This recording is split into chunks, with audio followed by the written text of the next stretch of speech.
To enable and use speed dial numbers in Samsung Galaxy A07, we're going to start by opening our phone dialer. Next step is to click on these three dots in the top right corner of the screen and then navigate to speed dial number. That way you will see this menu. Now you can select the number from your dialer, for example number 5. We can then enter a specific contact that we want to call by holding this button. So for this example, let's go for the again the same thing. So I will have this number on number 5.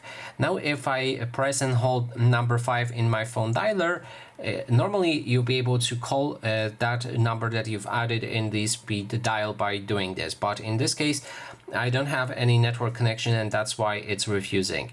So that is basically everything. Thanks so much for watching, and if you like this video, please consider subscribing.